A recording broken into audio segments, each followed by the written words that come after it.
नमस्कार, मैं हूं निकिता सिन्हा। आप सभी दर्शकों का एबीएन न्यूज में स्वागत है। दिन भर के ताजा तरीन और अहम खबरों को लेकर उपस्थित हूं आपके बीच।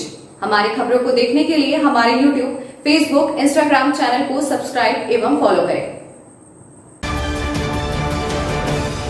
झारखंड में नगर निकाय चुनाव 2026 को लेकर चुनावी बिगुल बज चुका है। जिला निर्वाचन पदाधिकारी रामनिवास यादव ने जानकारी दी कि गिरिडीह जिले के 3 नगर निकायों में 23 फरवरी को मतदान होगा, जबकि मतगणना 27 फरवरी को की जाएगी। मतदान सुबह 7 बजे से शाम 5 बजे तक चलेगा। चुनाव की घोषणा के साथ ही नगर निकाय क्षेत्रों में आदर्श आचार संहिता लागू कर दी गई है। इस बार निकाय चुनाव में नोटा का विकल्प नहीं रहेगा और मतदान बैलेट पेपर से कराया जाएगा। निर्वाचन की अधिसूचना 28 जनवरी को जारी होगी। वहीं नामांकन की प्रक्रिया 29 जनवरी से 4 फरवरी तक चलेगी। जिला निर्वाचन पदाधिकारी ने बताया कि बड़कीसरैया नगर पंचायत में 12 वार्ड है, जहां कुल मतदाता 14,436 है। धनबाद नगर पंचायत में 11 वार्ड है और यहां 12,396 मतदाता है। वहीं गिरिडीह नगर निगम में 36 वार्डों के अंतर्गत 1,50,992 मतदाता अपने मताधिकार का प्रयोग करेंगे। गिरिडीह नगर निगम में महापौर पद अनुसूचित जाति के लिए आरक्षित है, जबकि बड़कीसरैया व धनबाद में अध्यक्ष पद महिला के लिए निर्धारित है। ब्रजगृह व मतगणना स्थल कृषि उत्पादन बाजार समिति को बनाया गया है। पुलिस अधीक्षक डॉक्टर विमल कुमार ने शांतिपूर्ण चुनाव के लिए मतदाता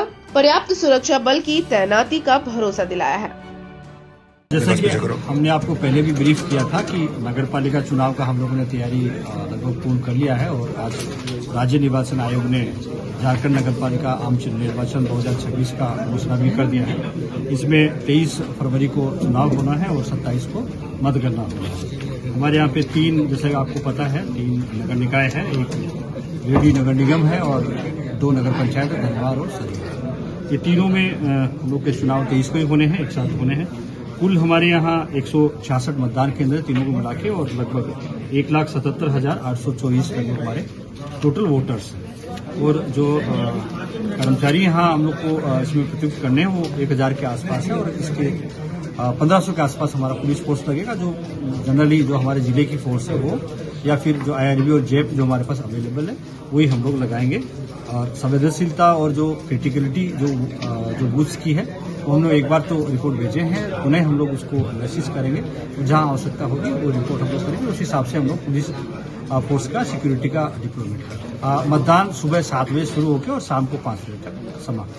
देखिए, जो भी बूथ का नंबर्स है उसमें जो भी हम लोग को गाइडलाइन उस पर आ रहा है उसके हिसाब से हम लोग फोर्सेस का प्रतिनिधित्व करेंगे। क्योंकि इंटरनल मोबिलाइजेशन इसमें रहता है, तो हम लोग का जो भी अपना इंटरनल फोर्सेस है उसमें हम लोग कोशिश करेंगे और जो भी पदाधिकारी और कर्मी उसमें लगाएं। उसके अलावा जो भी चेक नाका लगाना हो या और भी जो भी डायरेक्शंस है वारंटी को लेके या और भी जो भी आयोग के डायरेक्शंस है उसको लेकर हम लोग कंप्लीटली कंप्लायंस करेंगे। United forum of bank unions के आह्वान पर मंगलवार 27 जनवरी 2026 को बैंक कर्मियों की अखिल भारतीय 1 दिवसीय हड़ताल पूरी तरह सफल रही। हड़ताल का मुख्य उद्देश्य 5 दिवसीय बैंकिंग सप्ताह चालू कराने की मांग रहा। इस आंदोलन में सार्वजनिक क्षेत्र के बैंक, क्षेत्रीय ग्रामीण बैंक, सहकारी बैंक के साथ साथ निजी क्षेत्र के बैंकों के कर्मचारी और अधिकारी शामिल हुए। हड़ताल के कारण गिरिडीह जिला सहित पूरे झारखंड में बैंकिंग सेवाएं पूरी तरह ठप रही, जिससे ग्राहकों को काफी परेशानियों का सामना करना पड़ा। गिरिडीह में बैंक शाखाओं और प्रशासनिक कार्यालयों के समक्ष बड़ी संख्या में बैंक कर्मियों ने धरना प्रदर्शन किया। प्रदर्शन में महिला बैंक कर्मियों की सक्रिय भागीदारी भी देखने को मिली। यूनियन नेताओं ने कहा कि पिछले 2 महीने से आंदोलनात्मक कार्यक्रम चलाए जा रहे थे, लेकिन केंद्र सरकार की ओर से कोई ठोस पहल नहीं की गई। मजबूर होकर लगभग 8 लाख बैंक कर्मियों को हड़ताल पर जाना पड़ा। उन्होंने आरोप लगाया कि सरकार की ओर से मांगों के समाधान के बजाय दबाव और धमकी भरा रवैया अपनाया जा रहा है। यूनियनों ने बताया कि रिजर्व बैंक, नाबार्ड, सेबी, बीमा क्षेत्र, IT कंपनियों और कई सरकारी संस्थाओं में पहले से ही 5 दिवसीय कार्य सप्ताह लागू है, जबकि वाणिज्यिक बैंकों में इसे अब तक लागू नहीं किया गया है। नेताओं ने कहा कि 8 मार्च 2024 को IBA और UFBU के बीच लिखित समझौते के बावजूद 5 दिवसीय बैंकिंग सप्ताह लागू न होना कर्मचारियों के साथ अन्याय है। चेतावनी दी गई कि यदि जल्द निर्णय नहीं लिया गया तो आंदोलन और तेज किया जाएगा। प्रदर्शन में पवन कुमार वर्णवाल, दीपक कुमार, दिलीप कुमार, बेंजामिन मुर्मू, देवराज आनंद, जुबेर आलम, अजय आनंद और शिखा सिंह सहित बड़ी संख्या में बैंक कर्मी शामिल रहे। हमारा मांग जो है ये बहुत पुराना मांग है, ये आज की मांग नहीं है। ये हम लोगों की बहुत दिनों से ये हम लोग मांग कर रहे थे 5 डेज बैंकिंग की। आज हम लोग 5 डेज बैंकिंग की डिमांड कर रहे हैं। ये हमारी हड़ताल सिर्फ और सिर्फ एक ही एजेंडे पे है, 5 डेज बैंकिंग। हम इसलिए मांग रहे हैं, ये हमारे साथ समझौता हुई थी 2023 में, सरकार के साथ समझौता हुआ था कि आप इसके लिए हम लोग जो है अपना सैलरी सेक्रीफाइस किए हुए हैं। हम लोग सरकार जॉइंट नोट बाइपार्टाइट में साइन किए हुए हैं कि आपको हम 5 डेज बैंकिंग देंगे, बशर्ते कि आप जो हम लोग मांगे हुए थे सैलरी डिवीजन के लिए, अपना सैलरी के इनहेंस करने के लिए, उसमें कटौती करने की बात आई। कहा गया कि आप अगर आपको 5 डेज बैंकिंग दे देते हैं तो आपको सैलरी जो है, हम जिस पे बोल रहे हैं आपको जितना परसेंटेज थे आप उतना पे कर लीजिए, तो आपको हम 5 डेज बैंकिंग दे देंगे। ये सरकार का वादा था और सरकार जो है इसमें साइन भी किए हुए हैं। सरकार मतलब सरकार और बैंक के बीच IBA होता है। IBA जो है, जो हमारे से बात की है, उनका ये कहना था कि अभी जो हम लोग डिमांड कर रहे हैं कि 5 days banking RBI, LIC, NIC, आपका GIC, जितने भी और आपका स्टॉक एक्सचेंज, सभी जगह 5 डेज बैंकिंग है। यहाँ तक कि वित्त मंत्रालय भी 5 डेज बैंकिंग में चल रहा है। तो हमारे साथ भेदभाव क्यों? हम भी बैंकर हैं, हमारा भी अधिकार है। अगर दूसरा वित्त मंत्रालय से रिलेटेड हर जगह 5 डेज बैंकिंग चल रही है, तो एक बैंकर के पास, बैंकर के साथ ऐसा क्यों कि हमारे साथ 5 डेज बैंकिंग हमको क्यों नहीं दिया जा रहा है? और ये वादा खिलाफी है ना, क्योंकि हमारे साथ वादा किया गया था कि आपको 5 डेज बैंकिंग देंगे, लेकिन 2 साल गुजर गए। 2 साल गुजरने के बावजूद आज तक हम लोगों को, जब हम लोग बात करने जाते हैं IBA से, तो ये कहा जाता है कि IBA का कहना है कि मैंने रेकमेंड करके सरकार को भेज दिया है। सरकार को भेज दिया है, पता नहीं किस तरह से भेजा गया है। 2 साल हो गया और अभी तक रास्ते में है कि क्या है, समझ में नहीं आ रहा है। सरकार इस पे कोई भी कार्रवाई नहीं कर रही है, ना सरकार इसमें हामी भर रही है। तो आज जो हम लोग स्ट्राइक कर रहे हैं, मजबूरी में करना पड़ रहा है। अगर इसके बावजूद सरकार नहीं मानी तो हम लोग इसके लिए इंडेफिनिट स्ट्राइक करने के लिए भी तैयार हैं। स्टेट फोरम की एक बहुत छोटी सी और बहुत सरल सी मांग है ये कि हमें 5 दिवसीय कार्य करने पर रहा जाए, क्योंकि सैटरडे वर्किंग आज के डेट में जब डिजिटलाइजेशन अपने चरम सीमा पर है, प्रमोट भी करते हैं उसको, तो ये बहुत बड़ी चीज हमने सरकार से नहीं मांग रखी है। और मतलब हम देख सकते हैं कि पैरेलल में सारी संस्थाएं 5 डे वर्किंग में चल रही है, तो भाई हम ही क्यों छूटे? तो सर ने संक्षेप में बहुत अच्छी चीजों को रखा है, समझा दिया है। मैं बस इतना चाहती हूँ कि कॉमन लोग इसको बहुत अच्छे से समझ सकते हैं। हम लोग 5 दिन बहुत बढ़िया से काम करेंगे, कर रहे हैं 6 दिन, और जहाँ तक एक सैटरडे बंद रहता है, 2 सैटरडे बंद रहता है महीने में, 2 सैटरडे लोग कंफ्यूजन में ही चले जाते हैं कि बंद है खुला है, तो ऐसा भी नहीं है कि बहुत ज्यादा इम्पैक्ट इससे पड़ने वाला है। तो हमारी मांग बहुत ही छोटी और बहुत सरल सी है, जो गवर्नमेंट को मान लेनी चाहिए। विश्वविद्यालय अनुदान आयोग द्वारा प्रस्तावित लागू किए गए भेदभाव निषेध विनियमों को लेकर स्वर्ण एकता मंच गिरिडीह ने गंभीर चिंता जताई है। इस संबंध में मंच की ओर से राष्ट्रपति के नाम गिरिडीह उपायुक्त को ज्ञापन सौंपा गया। मंच ने कहा कि संविधान समानता, गरिमा और न्याय का समर्थक है तथा भेदभाव के विरुद्ध कठोर कदम आवश्यक है, लेकिन ऐसे प्रावधान नहीं होने चाहिए जो नए प्रकार के संस्थागत अन्याय या भय का वातावरण पैदा करे। वर्तमान स्वरूप में ये विनियम संविधान के अनुच्छेद 14, 15 और 21 की भावना के अनुरूप है या नहीं, इस पर पुनर्विचार की मांग की गई। मंच ने आरोप लगाया कि विनियमों में भेदभाव की परिभाषा अत्यंत व्यापक और अस्पष्ट है, जिससे एकेडमिक निर्णयों जैसे कम अंक, शोध प्रस्ताव की अस्वीकृति या चयन न होने को भी जातिगत भेदभाव के रूप में प्रस्तुत किया जा सकता है। इससे शिक्षकों की एकेडमिक स्वतंत्रता और मेरिट आधारित व्यवस्था प्रभावित होने की आशंका जताई गई। ज्ञापन में स्पष्ट साक्ष्य आधारित परिभाषा, निष्पक्ष प्रारंभिक जांच, संतुलित प्रतिनिधित्व, झूठी शिकायतों पर दंड और मेरिट आधारित निर्णयों की सुरक्षा की मांग की गई। गिरिडीह स्वर्ण समाज की ओर से आज उपायुक्त को हम लोग ज्ञापन देने जा रहे हैं। उपायुक्त के माध्यम से राष्ट्रपति तक अपनी संदेश को पहुंचाने जा रहे हैं कि जो यूजीसी नियमावली बनी है वो पूरी तरह से असंवैधानिक है। मैं आपको बता रहा हूँ, हम जो उपायुक्त महोदय के माध्यम से राष्ट्रपति को भेजने जा रहे हैं, उसमें जो मेन मुद्दा है, पूछ रहे हैं क्या ये संविधान के अनुच्छेद 14, 15 एवं 21 की भावना और व्याख्या के अनुरूप है? जवाब दीजिए। यही मुद्दा कोर्ट में भी गया है। क्या इनमें निष्पक्ष सुनवाई, समान प्रक्रिया और अनुपातिक दंड के समुचित प्रावधान सुनिश्चित किए गए हैं? तीसरा जो सवाल हम लोग उठा रहे हैं, क्या यह विनियम न्यायिक समीक्षा की कसौटी पर खरे उतर पाएंगे? और अंत में राष्ट्रपति से हम लोग कह रहे हैं, इसलिए कह रहे हैं कि राष्ट्रपति होते हैं संवैधानिक प्रोटेक्शन, संरक्षक करता। तो हम लोग उनको कह रहे हैं कि भेदभाव की एक स्पष्ट, वस्तुनिष्ठ एवं साक्ष्य आधारित परिभाषा निर्धारित की जाए। प्रत्येक शिकायत पर औपचारिक कार्रवाई से पूर्व निष्पक्ष प्रारंभिक जांच को अनिवार्य किया जाए। शिकायत निवारण समितियों में सभी वर्गों का संतुलित प्रतिनिधित्व सुनिश्चित करते हुए स्वतंत्र कानूनी विशेषज्ञों को भी शामिल किया जाए। झूठी, दुर्भावनापूर्ण अथवा आधारहीन शिकायतों के लिए दंडात्मक प्रावधान जोड़े जाएं।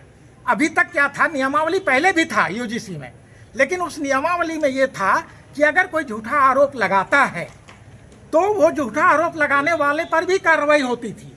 अब जो यूजीसी में नियमावली नया संशोधित लागू किया गया है, उसमें अगर किसी ने झूठा आरोप लगा दिया तो वो लगा दिया, आपको सजा हो जाएगी, आप वहाँ आपका भविष्य खतरे में पड़ गया। एक ये बात है। दूसरी बात है कि जो कमेटी बनेगी, जो वहाँ निगरानी के लिए कमेटियाँ बनी हैं, उसमें सबका प्रतिनिधित्व दिया गया है। ओबीसी का, एसटी का, एसी का, दिव्यांगजनों का, सबका प्रतिनिधित्व है, लेकिन सामान्य वर्ग का प्रतिनिधित्व नहीं है। तो सामान्य वर्ग का छात्र जो प्रताड़ित होगा इस झूठे आरोप का, वो कहाँ अपनी दुखड़ा सुनाएगा? ये संविधान की मूल भावना के विपरीत है और इसीलिए पूरे देश में ये आक्रोश है। देश में एक आंदोलन चल रहा है और गिरिडीह भी इस आंदोलन में पीछे नहीं है। हम लोगों का आंदोलन शुरू हो गया। आज उपायुक्त महोदय के माध्यम से राष्ट्रपति को ज्ञापन देंगे और उसके बाद लड़ाई आर पार की लड़ाई होगी जब तक यूजीसी वापस नहीं होता है। मेरा नाम सुरेश कुमार शक्ति। यूजीसी का जो काला कानून लागू किया गया है, उसी संदर्भ में माननीय उपायुक्त से हम लोग महामहिम राष्ट्रपति के नाम ज्ञापन देने के संदर्भ में आज सवर्ण समाज के सारे लोग यहाँ इकट्ठा हुए हैं। अब लेते हैं एक छोटा सा ब्रेक। आप बने रहे हमारे साथ। क्या आप शानदार अपार्टमेंट में फ्लैट खरीदने की सोच रहे हैं? तो आपके लिए एक बढ़िया विकल्प है गिरिडीह के बहुत अनुभवी तार डेवलपर्स प्राइवेट लिमिटेड द्वारा निर्मित महिला कॉलेज के निकट बरगंडा में स्थित विप्रा इनक्लेव और झंडा मैदान के निकट डेज इनक्लेव में 3 BHK और 2 BHK और न्यू भंडारेडी स्थित रब्बानी इनक्लेव में 1 BHK का फ्लैट उपलब्ध है। दमदार मजबूती, शानदार वेंटिलेशन, लिफ्ट और पार्किंग की सुविधा भी उपलब्ध है।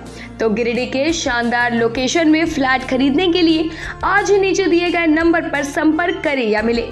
सुंदर फ्लैट का पता तार डेवलपर्स प्राइवेट लिमिटेड, टा कॉम्प्लेक्स, गांधी चौक, गिरिडीह।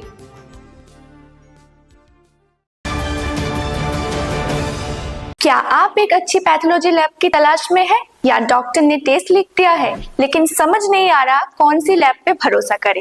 तो चिंता छोड़िए और आज ही केयर लैबोरेटरी आइए। यहाँ मिलती है एक्यूरेट रिपोर्ट्स, वो भी रीजनेबल प्राइस पर। हम करते हैं क्वालिटी टेस्टिंग जैसे CBC, thyroid, lipid profile, kidney profile, liver function, health package, sugar, malaria, typhoid, dengue और भी अनेक tests. Fast reporting, certified lab professionals, home collection की निशुल्क सुविधा भी उपलब्ध है।